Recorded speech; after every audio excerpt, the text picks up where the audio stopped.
Qual é o problema da linguagem? Se verificarmos a linguagem em si é um problema. Porque quando eu falo que a linguagem é um problema, o que eu estou me referindo? Por exemplo, o ser humano ele é guiado por emoções. O ser humano ele é afetado por fenômenos, né? E o homem ele tem a tendência de aferir a esses fenômenos nomes de acordo com as sensações que ele sente sobre determinado fenômeno. Um exemplo, a palavra sadismo. O que significa? Se verificarmos, ela tem o sentido de eu sentir prazer ao causar, né, sofrimento a alguém. Mas interessante que a palavra sadismo, né, ela vem do francês, né, de um filósofo francês chamado Marquês de Sade, né?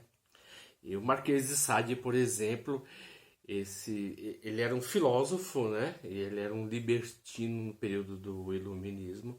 Ele até atacava a filosofia no iluminista que o homem não era guiado pela razão, mas sim pelo prazer, né? Então o Marquês de Sade, ele era um libertino e ele tinha uma prática sexual muito, vamos dizer assim, a grosso modo, a mente aberta, né? Não tinha dogmas acerca da sexualidade. A sexualidade, ela se referia a tudo aquilo que se referia à sua vontade de fazer sexo. Então, por isso que o sexo começou a se referir a partir, né, de Marquês de Sade, toda a forma de sadismo, em que o sexo, para ter prazer, é uma forma de sadismo. Então, há várias variáveis em questão do sexo.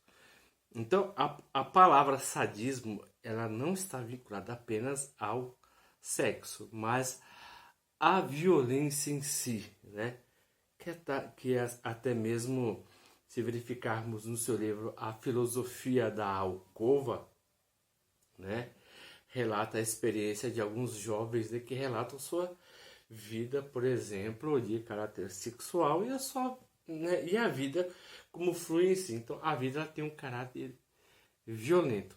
Mas quando você afere algum valor sobre o fenômeno, você o nomina. Então, todo ato de violência, por exemplo, provocado por um ser humano, tem um ato de sadismo, mas ao ato do animal não tem sadismo. Interessante que o animal, ele ataca, por exemplo, para comer. O homem, ele ataca por requintes de crueldade. Então, você vê que a diferença é que a natureza em si ela é indiferente. O homem, ele quando comete uma espécie de mal é por requintes de crueldade. Então, por isso que verificamos o nome sadismo. Então, o homem, quando ele afere, por exemplo, a realidade de determinados nomes, na verdade, ou denomina, ele calcifica certas atitudes. Por exemplo, a palavra bondade, né? A palavra bom. A palavra bom, ela vem do latim que significa bonificação, né? Então, ou seja, todo ato bom que você age a uma certa bonificação. É um ato meritocrático, né? Isso se referia até mesmo à aristocracia. Verificando, por exemplo, quando a filosofia de Nietzsche ele fala sobre a natureza das pessoas boas. Então, tudo aquilo que você faz se refere, por exemplo, a uma natureza boa. Então, você vai receber uma bonificação acerca do ato que você recebeu. Né? A mensagem que temos, por exemplo, acerca de bondade ao você fazer e não receber nada, ela tem uma conotação muito mais cristã do que uma conotação muito mais aristocrática, né? Mas isso não seria questão até para esse determinado vídeo. Aí, por exemplo, verificamos a outra palavra. Por exemplo, se falarmos sobre um outro nome que eu posso falar aqui para vocês, por exemplo, eu posso falar de sadismo, né? Eu falei de sadismo, eu falei de bom, mas o que eu posso falar? Por exemplo, a palavra herói, interessante, né? Verificamos o que é a palavra herói, é a pessoa que né, por exemplo, morre por um determinado ideal, né? Então a pessoa se torna um certo mártir a favor da ideia que acredita. Mas é verdade, herói, ela advém do grego de Heracles, né? Olha bem, a palavra Heracles significa orgulho de Hera. Então a palavra herói vem de Hera, que significa glória. Glória significa o quê? Morrer na guerra, morrer na batalha. Mas o interessante é que quando você atribui, né, características gramaticais a essas sensações que temos, a calcificamos, né?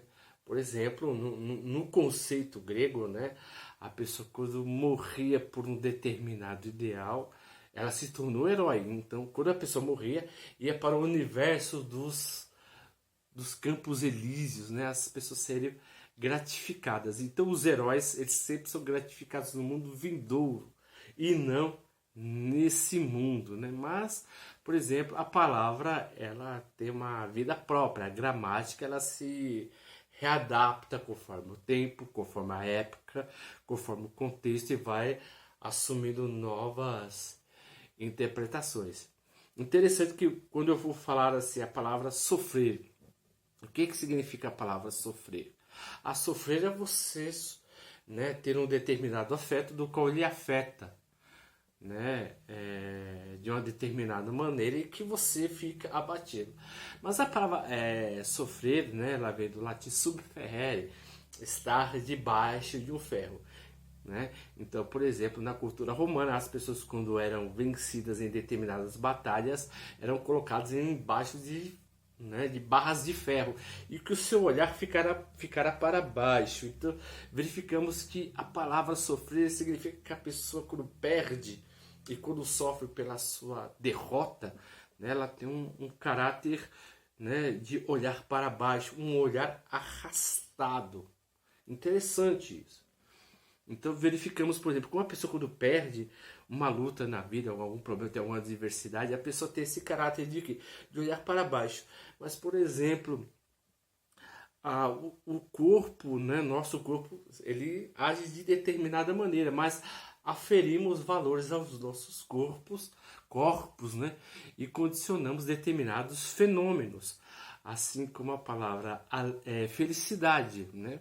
A palavra felicidade ela vem do latim felix, que significa parado, que significa algo que é totalmente imperturbável. É como se fosse um lago.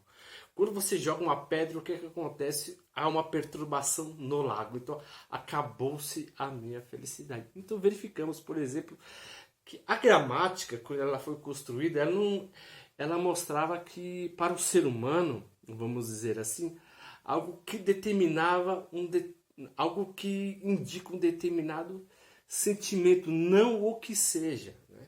Algo que significasse que seja algo próximo, mas não aquilo o que é. Então o problema da gramática foi calcificar os nossos comportamentos. Então, por isso muitas vezes nós calcificamos o comportamento do outro conforme a nossa linguagem, né? E lemos o comportamento do outro conforme a nossa convenção cultural, social, né?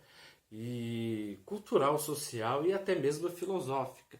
Então, quando olhamos um determinado tipo de quando olhamos, na verdade, um determinado ato de alguma pessoa, nós falamos assim, ela está alegre, ela está triste, ela está abatida, né? Ela está melancólica, né? Então nós estamos apenas aferindo valores àquilo, o que a pessoa está sentindo, mas na verdade não sabemos. O que estamos fazendo, né? Estamos conceituando a atitude de determinada pessoa conforme a gramática que nos fora concebida. Então a gramática, na verdade, ela não limita a realidade, né? Ela apenas indica de uma forma subjetiva como compreendemos a realidade. Mas o problema da gramática é que ela não fala como as coisas são, mas sim como nós compreendemos como que elas sejam. Então quando eu falo assim, mas eu sinto isso de uma determinada maneira, né? Você está apenas aferindo o seu modo de pensar conforme o que você sente. Mas o que o ser humano sente não é uma atitude totalmente constante, né? Não é um sentimento fixo, não é um sentimento determinado, né? Nossas emoções, nossos sentimentos são de caráter senoidais. Às vezes estamos bem, às vezes estamos mal. E muitas vezes aquele sentimento que nós achamos que era mal, na verdade foi determinado, foi guiado para um determinado bem. E aquele sentimento que nós achávamos que era um determinado bem foi guiado para um determinado mal. Mas isso depende também com a historicidade psíquica de cada pessoa. Então é por isso que, né, quando vinculamos o pensamento com a linguagem, entendeu? Nós não sabemos o que expressamos, né? Nós apenas aferimos aquilo que expressamos com uma determinada proximidade. Há determinados tipos de linguagem, né, que a gramática não consegue, sinceramente, por exemplo, sequer tocar, né? O olhar de uma criança por um pai, o olhar de duas pessoas que se amam, o olhar do homem sobre a natureza, né? Um belo sol de manhã, né? Ou então no final da tarde, quando você vê aquele crepúsculo e você sente aquele sentimento que é inominável. Então todo ser humano sente um sentimento que é inominável.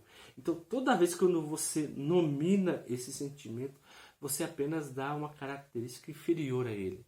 Mas isso é particular da nossa natureza, né? Porque a única maneira que nós compreendemos a realidade é mediante a nossa linguagem, né? Não podemos falar a linguagem dos macacos, não podemos falar a linguagem dos golfinhos, mas a nossa linguagem ela é estritamente gramatical. Então tudo aquilo que falamos, né, limitamos e apenas delimitamos e inferiorizamos conforme a nossa abstração da realidade.